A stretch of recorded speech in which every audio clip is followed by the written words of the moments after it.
The vast majority of people don't go around actively being racist. In fact, most people couldn't care less about someone's ethnic background. As long as you treat others nicely, they'll treat you nicely. But the main reason racism keeps dominating the conversation is because certain pockets of the activist media won't stop talking about it.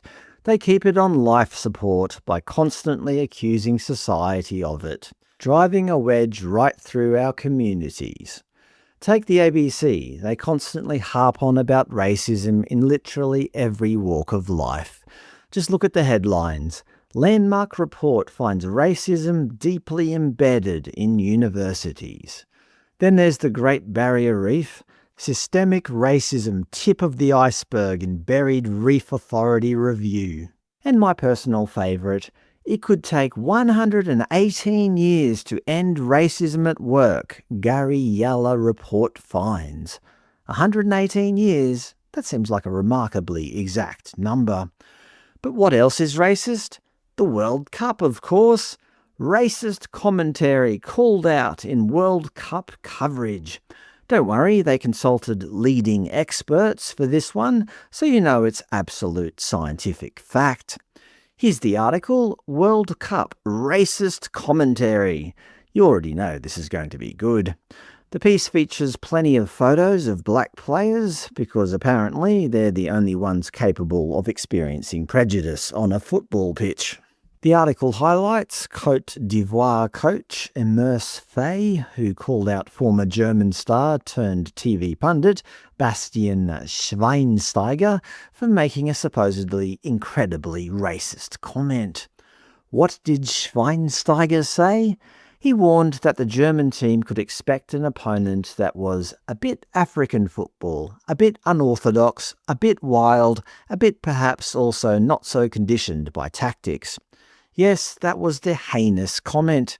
The Côte d'Ivoire coach said the comments were racist, while Schweinsteiger issued a statement saying he was talking about football, not about people. Either way, move over apartheid, we found the real villain of modern history, tactical analysis. Under the heading, The Natural Athlete, they interviewed Dr. Paul Ian Campbell, an associate professor in race equity at the University of Leicester.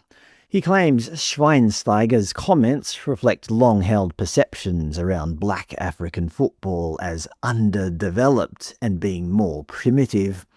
Then they wheel out another professor, Dr. Jacco van Sterkenberg from Erasmus University Rotterdam, who asserts that commentators often draw on racist colonial discourses, warning that these create hierarchies between whiteness as being intellectual and blackness as being more disorganized, physical and athletic.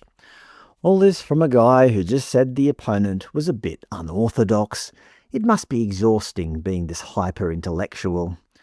Dr. van Sterkenberg also notes that black athletes are often subjected to one-dimensional characterizations. He points out there is a heavy focus on their athleticism, strength and speed, which many journalists and commentators foolishly think is a positive way to frame it. But no, we can't have positivity in sports commentary. As the professor warns, maybe it seems positive, but it's very one-dimensional. So there you go. The next time you see a black footballer sprinting down the wing and dare to call him a great athlete, check your privilege. You're basically an out-and-out stereotyping racist bigot.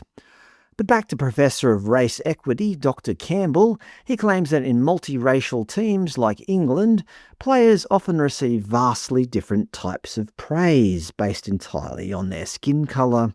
According to his highly specific scenario, if somebody runs into the box and scores, we're more likely to say, if it's a white player, look at how they're more likely to have used their intelligence and their spatial awareness to manoeuvre into that position. Where if it's a black player, wow, look at how they've used their raw pace to arrive at that moment. Because as we all know, when a Caucasian striker scores a last-minute winner, commentators are famous for shouting, "Magnificent spatial awareness and cognitive manoeuvrability from the white man. He must score well on IQ tests." Whereas when a black player scores the exact same goal, the commentator apparently screams, "Look at those fast-twitch muscle fibres and primitive speed. Truly a triumph of raw, unthinking African biology." It must be amazing to be an academic. You can just invent entirely fictional conversations inside other people's heads and then get deeply offended by them. They also point out that Liam Rossegno was one of the few black managers in English Premier League history before he was sacked. Hold on, a football manager being sacked? That doesn't sound right at all. According to the BBC, he was sacked by Chelsea after just 3 months in charge. It couldn't possibly be that he lost his job because the team suffered 5 straight defeats without scoring a single goal, the club's worst scoreless run since 1912. No, it must be the systemic hierarchies again. The ABC thought they'd better not entirely focus on black players, so they brought Japan into it as well, noting that former Netherlands international Raphael van der Vaart apologised after saying that Japan players all look alike. I don't know what he's talking about. Here's a recent squad photo. They look completely unique. I'm joking, Japan. That was an AI-altered photo. Here's the real team.